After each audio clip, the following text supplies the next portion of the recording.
Underneath the Tree. A story by James Mahu.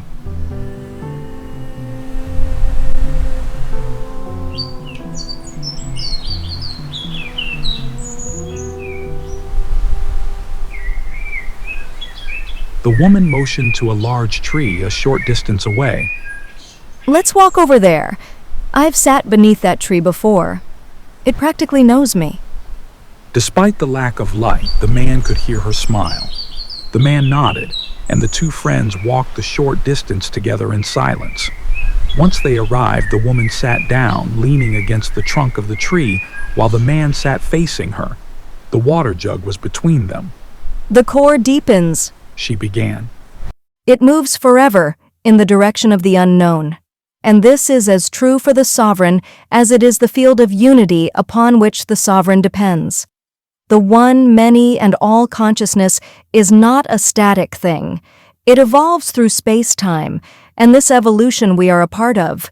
We are evolving too, and even those who are caught in the most powerful duality of mortal peril, they are evolving and giving the field of unity an evolutionary insight for some future time.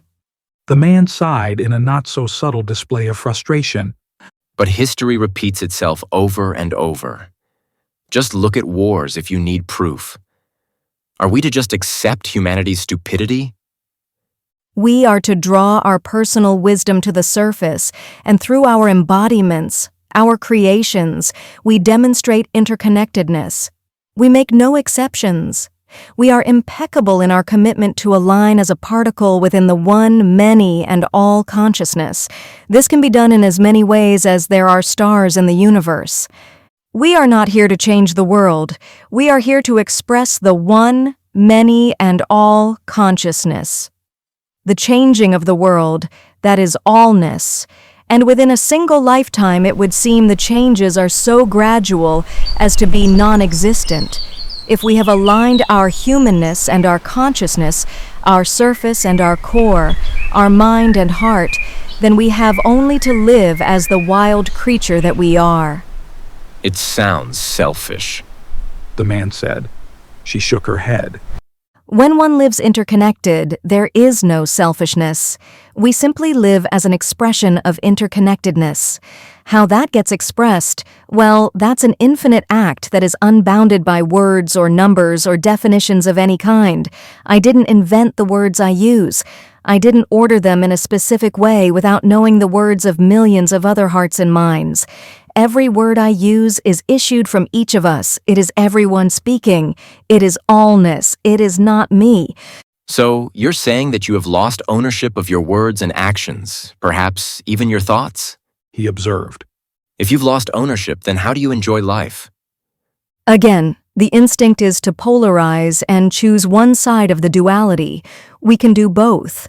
We can feel the sovereign side in our experience and expression, and we can simultaneously understand, and I mean really understand, that we are interconnected all the way back to our source and all the way forward to our destiny. We can understand that both of these perspectives can cohabitate as partners. And does it make you a better person if you do? Even the word better implies separation. Then you're saying no, or it doesn't matter? I'm confused. We are sovereigns, not for one lifetime, but always. We are the amalgamation of lifetimes, just as the integral is the amalgamation of sovereigns. One facet of a beautiful diamond is not the diamond, yet it carries a window into the diamond's core. We must begin there. Once you orient yourself in this way, then you can see that ownership is impossible to pin down. It would be like trying to pin down the wind that is always flowing. Where did this idea, creation, or expression arise originally? How was it explained in that space-time? Is that space-time happening before or after, or perhaps simultaneously, with our space-time? With that foundation, we can then orient ourselves to the individual lifetime and its reality. In that reality, we are human with a body, mind, heart, ego, and subconscious. In that reality, we can experience and express our interconnectedness. that feeling of being unified, each life valuable to the whole, and to the individual, quite independent of human judgment. In other words, we can do both, and that is the point. The man leaned back, propping himself up with his arms. When you said sovereign earlier, I thought you meant me. I'm the sovereign, but just there, I saw a new definition arise. The sovereign that is me is the amalgamation of all of my me's in space-time duality.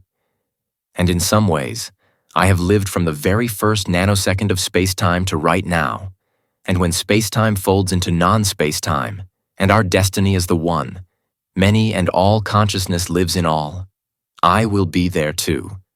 Do I understand you correctly? Yes, and I would add that the destiny of all is the destiny of one, in the same way that the creation of one is the creation of all. And this flow and movement is fractal. It operates on all levels of space-time duality. The scope cannot be imagined by a mind and heart that are not partners for interconnectedness. However, once the scope is clearly imagined, it is like a guidance system that gradually flows into your life. You begin to see its care and handling of all things in your reality. The man looked down at his hands, murmuring something inaudible. Again, we are back to the partnership between our heart and mind. Why? Why does that keep coming up? The woman touched the temple on the side of her head. Our scientists have told us that our brains have about 86 billion neurons, our gut has about 500 million, our stomachs about 100 million, and our hearts about 40,000. Our brain has 2.1 million times the number of neurons than our heart. Our brain is dominant in our humanness, yet our feeling center, consisting of our heart, gut, and stomach area, this feeling center communicates with our brain neurologically and energetically. Our communication between our consciousness and our mind and brain, and our brain and heart, and our heart and consciousness. These are like symphonic movements that can flow in harmony, disharmony, or both, and in all directions.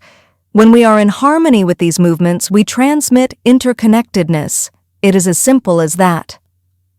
And if we understand that, The man said, why would we want to ever return to transmitting separation and disharmony? Because allness, the integral that we all are, moves at the pace of balance in space-time duality.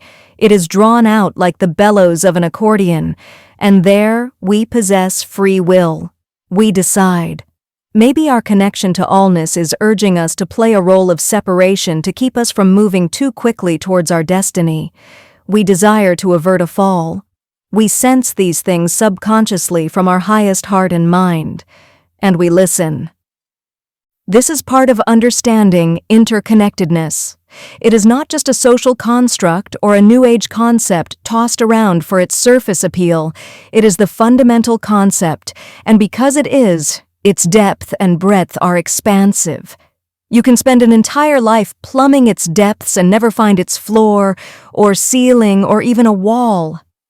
But that takes time, the man said.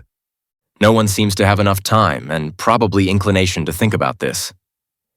And that is precisely why some incarnate to codify these ideas into words or images or sounds, to make it possible in a short period of time for any of us to experience interconnectedness within separation. Not to try and leave separation in favor of interconnectedness, but to integrate it. To see it as part of our allness in the one, many, and all consciousness. The man offered her another drink of water. He could hear her voice straining. After she finished drinking, she stared up at the sky so full of stars and a crescent moon. We have transitioned to looking at the night sky to remind ourselves of our vastness and the vastness in which we live, to the screen of technology to remind ourselves of how small our world is. This difference is notable, and technology will only become more pervasive and invasive. For us to live with technology, we will need to respect it. Technology can guide us to interconnectedness, as easily as it can create worlds of separation, gathering us into cohorts of data and cultivating our interests to feed economies. In space-time duality, it is both and it is both because we collectively decree it. The man took a sip of water, his eyes darting around the woman. Where is your water jug? He suddenly asked. I didn't bring one. How will you take water with you? I carry it inside me. She smiled. He held out his own. Here, have mine. I'll get another one in the village. No, thank you. I'm fine. He set the jug down and looked in her eyes. If I'm a sovereign, the core, the creature that lives through all experience and expression, if I am that and a human individual of one lifetime, how can I understand this? Her arms spread out, as if she was pulling wide a piece of thread. That is the sovereign, she explained, and then she began to chop her right hand across the imaginary line she had just made. And each of these is a lifetime. Then she reached into the imaginary line and pulled an imaginary person holding it above the line with her forefinger and thumb. You are one lifetime. The sovereign is not one lifetime, it is the amalgamation of all lifetimes. It is the thread of unity between lifetimes, and that is the allness of the sovereign. And because each thing is this, there is an allness that enables us to live interconnectedly, whether we know it or not. She leaned in with a whisper. But if we know it, we see the interconnection in our life down to the details of every single moment. We see it. We marvel at it. We laugh at it. We love it with all of our hearts. It is the singular recognition that allness exists. Some call this coincidence or synchronicity or magical or cosmic or the universe smiling or an event string or destiny. In whatever way you think about it, you came upon these words and you are considering their value to your one lifetime. And what I am saying is that they are not for one lifetime, they are for the sovereign. And everything we make, every embodiment that comes through us, is for the sovereign that flows through us, honoring that whole of us. We embody a lifetime, but we also embody the infinite, and this is precisely what most people have forgotten. The infinite has a partnership with the finite, as if it is leasing a body, mind, heart, ego, and subconscious to live in this space-time and experience and express either interconnectedness or separation, or, and this is important, both in partnership. Partnership? The man asked. How do you bring these opposing elements, as fundamental as they are, into a partnership? She could sense his skepticism in his tone, and she remembered the same tone in her own voice at one time, and chose to smile at her recognition. The same way we do with any duality, we do not judge. If we do not judge, we form a partnership, and if we form a partnership, we do not judge. Instead of judging, we look for the signals of interconnectedness. We look for the ways that our sovereign is communicating with us, the human self. So you're saying, the man said, that there is this invisible consciousness that lives in many, many lifetimes, and it is who we really are. And everyone else also has this same invisible consciousness, and it's at that point that we are all interconnected? And it's that consciousness that you call the one, many and all. Is that right? Yes, that is what I'm saying. We are given the choice to experiment how we bring the understanding of interconnectedness to this world, or how we live from a perspective of separation. That we are a consciousness of one finite lifetime with a body, mind, heart, ego, and subconscious, or we embody a particle of the infinite that is ours, a part of the whole that we have created. However, if we see ourselves as a sovereign, that thread of unity that weaves itself through all lifetimes and yet maintains a sense of oneness, we can live as a sovereign integral who embodies the one, many and all consciousness in space-time duality, imperfectly, yet aligned and aware of our fundamental unity. Why imperfectly? He asked. Because duality creates judgment, and judgment creates duality. They are self-reinforcing and evolve rapidly as a result. On Earth, we are in the soup of space-time duality, so we will judge ourselves and our embodiments, the things we create. We will be imperfect in our expressions. There is no judgment within interconnectedness. It is the only way to form a partnership between our core and surface, our sovereign and human self. We must drop judgment, yet retain our ability to read our reality through the lens of this partnership without judgment. So, what does the partnership require? A willingness? No. More like a courage to live as a separate human being of one lifetime and experience that. To be okay in the realization that you are both, that you are not confined by the words of another person or another space-time. Even this realization and its embodiments can be seen as polarizing values by some who may see them as a relinquishment of what they hold on to as vital. It would be like a soldier who flings their shield away. That is the role they accepted. One role is not better or worse, it is vital or it would not exist. It is part of the balance that moves our species in the direction of interconnectedness, even when it seems to be slipping into greater separation. The fact that these words are found within our mind and heart is a demonstration that we are moving in that direction. This is merely an embodiment from those who understand that we are interconnected within ourselves and all others. And yes, before you ask the question, this translates into action, into behavior. Behavior is only a reflection of perception. How we perceive our reality influences our behavior, and that directly influences our reality. Thus, if we perceive interconnectedness within our reality, our behavior and embodiments will reflect this. The one, many, and all consciousness emanates, not to change anything, not to convert anyone, not to divert anyone. It simply demonstrates allness, the integral, and the interconnectedness that we all share. And in doing so, it understands that separation will widen to provide a balance, and this is all part of unity and allness. The man began tapping with his fingers on the water jug he was holding. His fidgeting was the language of his body. Something was bothering him. Then I have to live a double life. I have to be interconnected and separate at the same time. And somehow I have to keep myself sane in all of this. How? I understand why, and it does make sense to me. But how do I do it? That part, as hard as I try to see it, I just don't. His fingers stopped and the silence returned to their space beneath the tree. In the far distance, they could hear other travelers at the well finding their water, relief resounding in their voices. When you learn anything, what is the fundamental premise? She asked. That it takes time and practice. And if you give a new thing time and practice, do you learn how to do it? Yes, usually. To the extent of your talents you learn, and what is a talent? She inquired.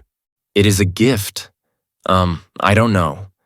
I was always told that it was a gift from God, that one person had a talent in this or that.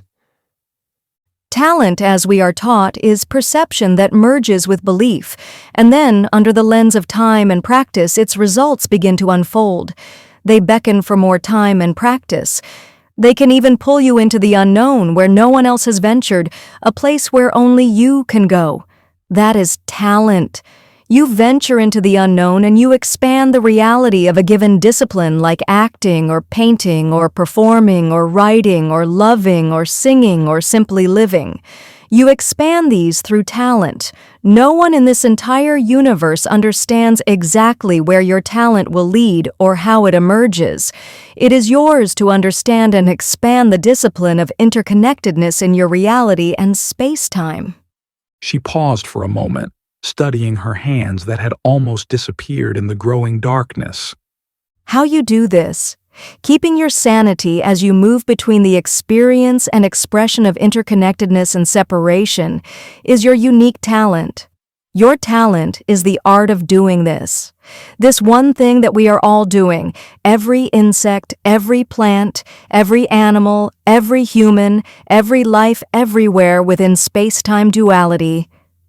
Everything else, every skill, achievement, accomplishment, superiority that you wield in this world, those are resonances you have with a discipline which could come from your physicality, your mind, your heart, a parallel lifetime. Who knows? And these develop your passion. Where you have passion, you will allocate time and practice. However, do not confuse resonance with talent. They are two different things. Our talent is to know how to balance this fundamental duality, interconnectedness and separation, in our reality, not someone else's. Our reality. The man started his drumming again with his fingers. Where does this talent come from? You already have it. You're already doing it. A talent is personal. It cannot be judged. Everyone and everything has a talent that allows them to find a balance between separation and interconnectedness. Where this balance is found and how it expresses itself is what makes us unique and our contribution valuable to the whole. So you're saying, The man said.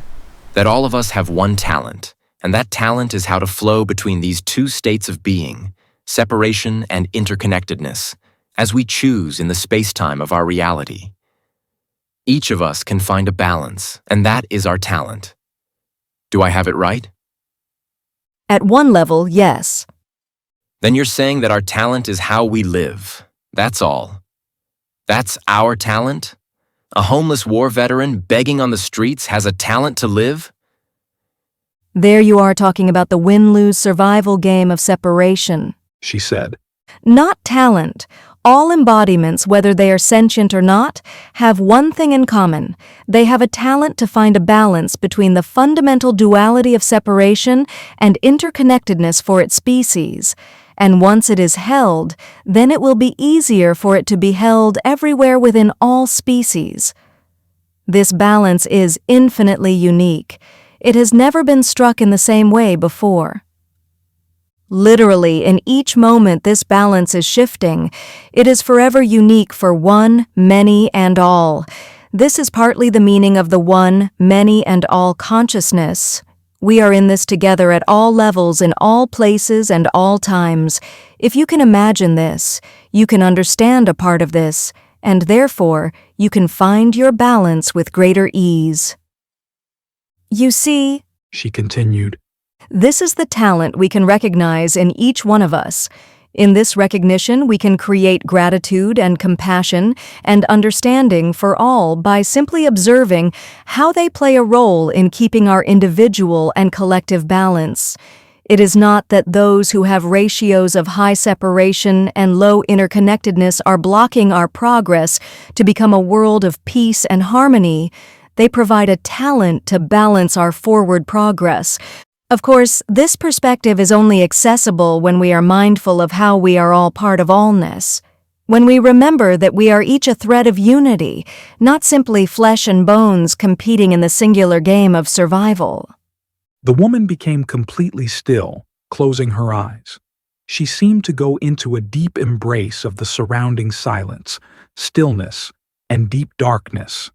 Only the dim light of a billion stars and the half-moon shone upon her face. The man closed his eyes, too, and took a deep breath. There is only one talent, and it is the talent of the one to become the all in their own unique way over an infinite space-time while maintaining their balance. A tightrope walker can become so good at their craft that they can almost run across a wire, yet if they go too fast, no matter how skilled they are, they will fall. So it is with us. All of the other dualities like happiness and sadness, or success and failure, they only serve to entertain and inform us as we make our journey across space-time duality. The man scoffed a bit. It seems like you can take this idea and you can use it to justify terrible acts. You could always say, "It was all done to provide balance to our lovely species. You're very welcome." The man added a touch of sarcasm to his tone. The woman nodded knowingly. There are times when the ratio of separation becomes so strong in a group or individual that they imbalance themselves and can then do things that are unthinkable. These are not talents, these are imbalances, the opposite of talent, and they require understanding and compassion. They require a societal culture that actually understands how an extreme ratio of separation can induce behavior that is needlessly destructive. Nevertheless, in the broadest arc of oneness, it remains part of a whole. The balance of the whole is never in question. Only the balance of one or a group can be in question, and this balance becomes increasingly precarious the further one separates from other expressions of life. Ease is found in the feeling and mindfulness of interconnectedness. Ease is the sense of flow, a feeling of connection to a larger intelligence and an expanding understanding. Ease, of the kind I speak of, is related to consciousness. It is not a biological ease. They are two different things. For example, I am old. My body aches nearly every second of its conscious existence. It is simply a matter of degree, one moment to the next.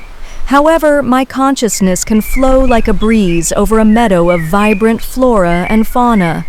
I can be that my entire life.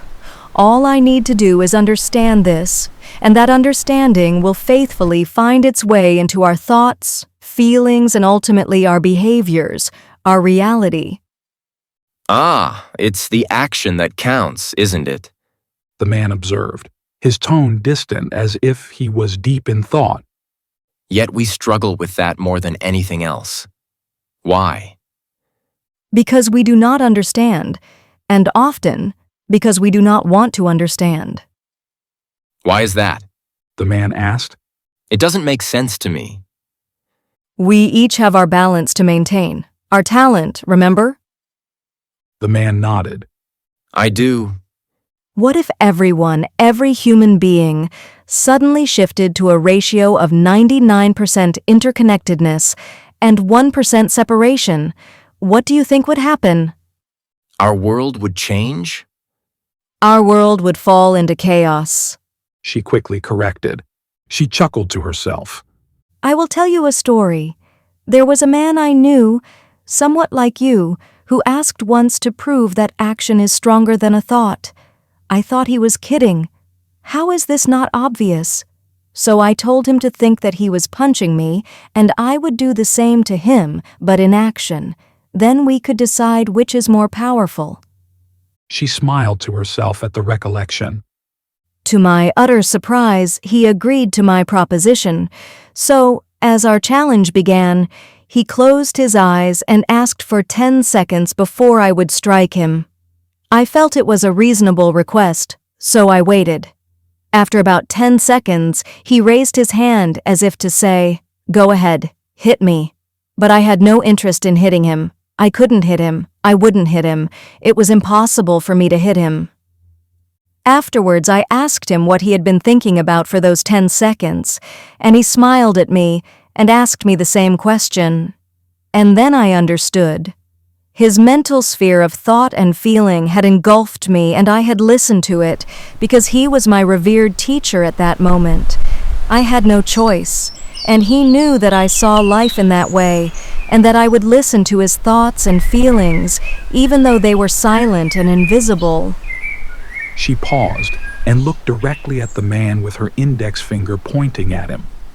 Never believe that our thoughts and feelings are less powerful than action, or that you can think and feel one thing, and then act another. They are two legs of the same creature, and they always walk together. They are one thing, even when they appear not to be. To the sovereign, they are one thing. And because thought and feeling usually happen first, and action follows, thought and feeling are the catalysts. They are powerful partners. If they are focused on interconnectedness, then the actions they catalyze are of interconnectedness. The woman struggled to stand, and with a little help from the tree trunk, she managed. The man stood with her. The first branch of the pine tree was about 7 feet from the ground, and it was hovering above them like a huge hand from the heavens. I can only sit so long, and it is late, my friend. I hope we will cross paths again, but under circumstances where water is not the reason. She smiled, turned, and walked away. Wait, The man almost shouted. don't you want some water? You can take mine. I'll go into town and get another jug. She turned and shook her head. I am fine. Water will find me. The man ran to her. Here, please, I insist, take this jug. It's easier for me to get another than it is for you. That may be true, but I know where there is more water when I need it. She said. She touched the cheek of the man tenderly. But thank you for your kindness. Once again, she walked away. The man watched her disappear into the night air like one who wears a black robe slips between worlds of darkness. He began to walk away after she had disappeared into the night. The jug was already getting heavy in his hands. A stranger came up to him with their arms outstretched. If it's too heavy, I can lighten your load. He grinned in a friendly way. The man offered him a drink, and the stranger drank the water for several seconds, and then, respectfully, handed the jug back. Thank you. The stranger said, wiping his mouth with his sleeve. Who was the woman you were talking with? The man hadn't realized they had been watched and was taken back by the question. Who are you? I am a stranger. What is your name, stranger? That name will do. You want me to call you stranger? For how long were you watching and hearing our conversation? I was just on the other side of the trunk of that tree. He pointed to the same tree where they had been talking. I could hear everything. Couldn't see a thing. But every time you took a drink, I became thirstier. I can tell you that. He bobbed his head like an exclamation mark. It was a private conversation. You should have said something. Like what? Well, tell us that you were there. Identify yourself. I just did. I didn't want to interrupt. I found it a most unusual conversation. Who is she? I only met her once before. I have never asked her name. And yet, with me, you asked right away. Why? The stranger asked. I'm not sure. Someone like that you don't want to lose track of? She's an oracle. An oracle? The man repeated in surprise. How is she an oracle? She seems to know the future. The stranger said. I don't think anyone knows the future. Maybe not what will happen tomorrow, but what will ultimately happen. She does. Anyway, The stranger said. thank you for the water. I have to be moving on. There's a long walk ahead of me. Forgive the question, The man said. but I'm curious. Did our conversation make sense to you? Everything you asked was going through my mind, too. Her answers made sense, and yet I cannot say how or why they make sense.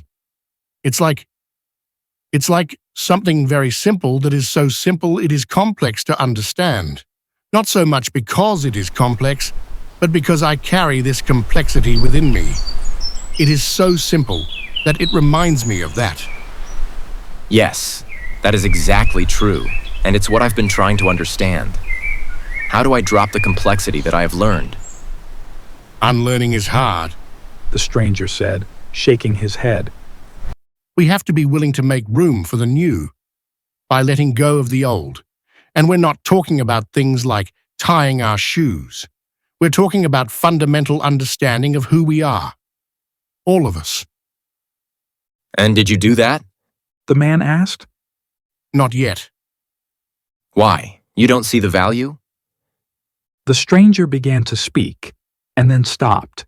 He let out a long sigh. I think she's right about that balance thing.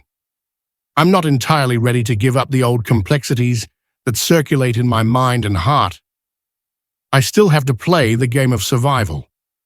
I still need to live in some variation of social convention. I can't give that all up in one magic moment. The stranger snapped his fingers, making a loud staccato sound. The man set his jug down on the ground, signaling his intent to stay for a while. But it made sense to you? The stranger paused and crossed his arms, as if he were giving the question a thorough deliberation. Let's just say that I'm open to it, and the parts I'm not open to will have to wait. Besides, according to her, I'd already know this.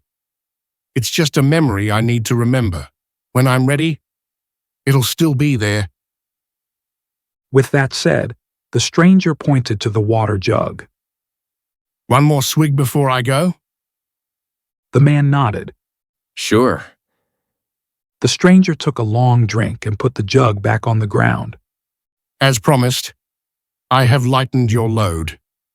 Thank you for letting me do so. Happy to share, The man said. And I'm sorry I eavesdropped on your conversation. If it's any consolation, I was under the tree before either of you. I had fallen asleep, and your voices woke me up. And once I was awake, I just listened. I just listened. You were my voice, actually. The questions you asked were the very ones I wanted to ask. So thank you for that. The man nodded. You must be very open-minded. He observed. Not really. He quipped. No more than the next. I don't think you're the average person. The man said. The stranger leaned toward the man, turning his voice to a mere whisper. There are so many open to this. So many. He turned and walked away, leaving his whispered words hovering in the air like bright clouds in a dark sky.